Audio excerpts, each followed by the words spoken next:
Bonsoir Bassirou.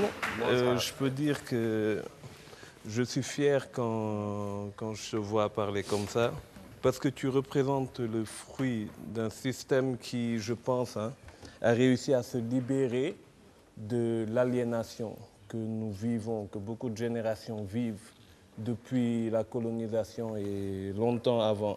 Parce que, comme l'a souligné Babacar tout à l'heure, tu es le fruit des daras de Serigne Saliou. C'est quelque chose qu'on ne voit pas souvent. Quelqu'un qui est allé dans les daras, parce que quand Serigne Saliou a fait l'appel, je crois que c'est ton guide Serigne Béthio Thioune qui t'a amené dans les daras de Serigne Saliou, et tu en es ressorti, et après tu as intégré une université à l'extérieur.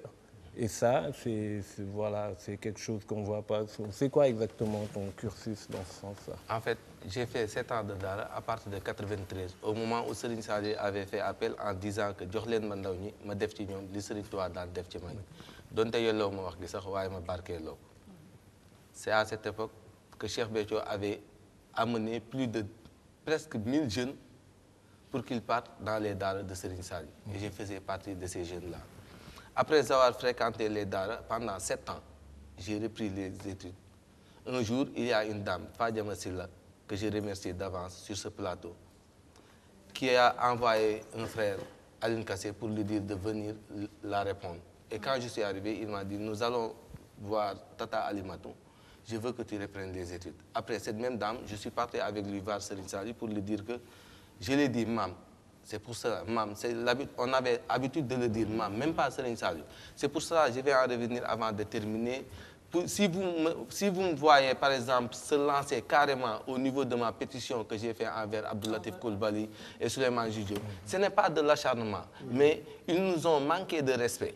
Parce qu'on ne peut pas, comment dirais-je, dire à Latif le fait de le reprocher, le fait de prendre position, car cela révèle de sa domaine de compétence.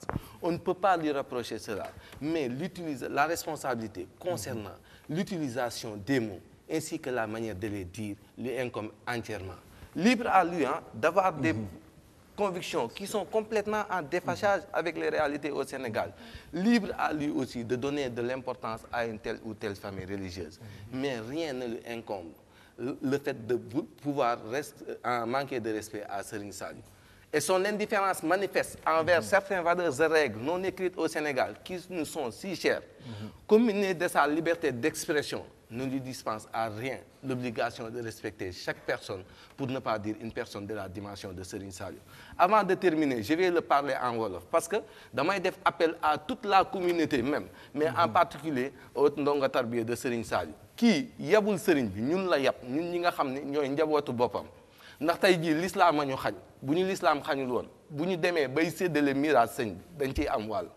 Kon tey mënuñu permettre koo xamante ni mën naa ne am na terme yoo xam ne sax bëgguma ko utiliser ci parti bi defoo dara pour Sénégal lu dul tey Ablaye Wade di ko ŋàññi guddeeg bëccëg suba ak ngoon di ko ŋàññi yoo xamante ne war nga ñu tey amoo benn conviction ci li nga doon def ndax la nga doon dinga yëpp décret d'avance yi bu doonee benn tey doon na 4.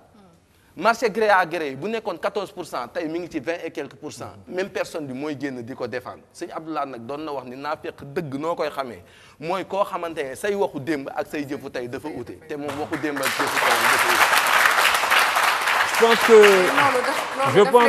voilà, maintenant je vais revenir. Non, c'est que loolu distraire ci débat beeg lépp dafa doon loo xamante ne ça me tient au cœur et Inch'Allah je vais le combattre jusqu'à la fin. Maintenant je vais terminer avec Serigne Saliou. Juste sur ça, c'est que exactement il y a un complexe qui est grave au Sénégal parce que monsieur Abdou Latif Coulibaly il n'aurait jamais osé appeler un ambassadeur étranger venir dire le sieur. Il va dire son excellence, monsieur. Parce que ça, tout le monde l'accepte. Mais tout le monde parle de Serigne Saliou, Serigne Mansour truc. Pourquoi il se dit, comme c'est des institutions qui nous sont propres, j'ai le droit de bafouer nos institutions, mais quand il s'agit d'institutions étrangères ou d'institutions dont nous avons hérité de la colonisation, je me dois de les respecter. Pourquoi on est complexé à ce point et irrespectueux de nos institutions. Et maintenant, je vais terminer la question que tu m'avais posée. Étant donné que je réponds quelque chose d'important et la majeure partie de ces gens-là peut-être ne comprennent pas le français, je vais le dire en wolof pour que l'ensemble des ndongo tarbiya sama mbokk daara yi xam li may wax. ñun boo gisee complexe boobu mën a dal benn Latif Coulibaly ou Jules Diop xam nga lan moo tax duñu dal dañoo nàmp ci matuk Serigne Saliou gi ba lu ñu disati matadi ci ñun. amul président bu mu mën a doon au monde maa ngi commencé ci Barack Obama mi nga xam ne moo fi ne tey comme ba yegsi ci Macky Sall bi boo xamante ne bu ñu jàkkaarloog yow dinañ war a mën a am complexe ci yow ndax lu ñu gis lu ne day tuuti suñu bët jox nañu loxo Serigne Saliou wéet nañoo ak moom ba tàyyi te leer nañu mënatuñoo jox loxo ku tolloog moom daraja ci kaw suuf moo tax lu ñu gisee ci ñu Ah, c'est le cœur qui parle, c'est la foi même plutôt. Kémi. Voilà, ça va être très difficile. Une réflexion. Je voudrais intervenir dans le même temps. Mais pour dire que, en fait, c'est comme si, je ne sais pas, c'était programmé ou pas, mais j'ai réagi à travers un article sur le geste d'Abdou Latif Coulibaly. L'article était intitulé Abdou Latif Coulibaly ou l'hypocrisie républicaine, les masques commencent à tomber. Alors, pourquoi j'ai réagi? Parce que même sur le plan, je ne vais pas parler avec le cœur, mais je lui ai répondu intellectuellement pour lui dire qu'il n'est pas compétent et qu'il ne mérite pas le poste de ministre de la République. Pour la bonne et simple raison que, vous savez, le nom a une valeur juridique. Et comme c'était dans une instance officielle, solennelle, même s'il lisait le dossier, il verra que le nom de Serigne Saliou, c'est Cheikh Saliou Mbacké. Donc le nom ayant une valeur juridique, il devait prononcer, puisque c'est officiel, il devait prononcer le nom de Serigne Saliou. Moi, je m'appelle Alioune Dione. Si vous dites Lune Dione, ça ne m'engage pas. Alors, donc, c'est manquer de respect à Serigne Saliou. Et vous voyez que ça revient à ce que je disais. Le fait de corriger, d'inculquer des valeurs africaines à nos dirigeants. Le président, c'est-à-dire lui, ce qu'il dit, il l'a hérité de son président Macky Sall quand il dit qu'on ne peut pas gouverner, on ne peut pas développer le Sénégal avec des chapelets. Voilà, c'est parce qu'il ne croit pas à nos modèles. Or, Touba est actuellement la deuxième ville du Sénégal. C'est ça. La capacité de mobilisation financière qu'on connaît dans la communauté mouride. Mais c'est à travers un système de pensée. C'est à travers une organisation. Pourquoi eux, ils ne veulent pas s'inspirer de ces modèles? Raison pour laquelle j'avais répondu pour leur dire que vous les politiques, vous n'avez pas encore prouvé. Au contraire, vous nous avez toujours emmenés au bord du gouffre.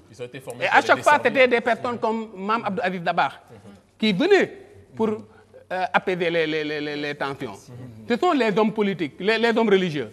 Aussi bien la chrétienté que les chefs religieux des confréries.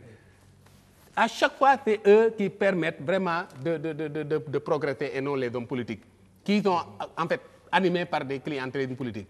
Raison pour laquelle je crois qu'on est en parfaite convergence de vues. Et je dis qu'il disait que c'est Ibrahima Fall ton modèle. Moi, je vais vous dire une chose.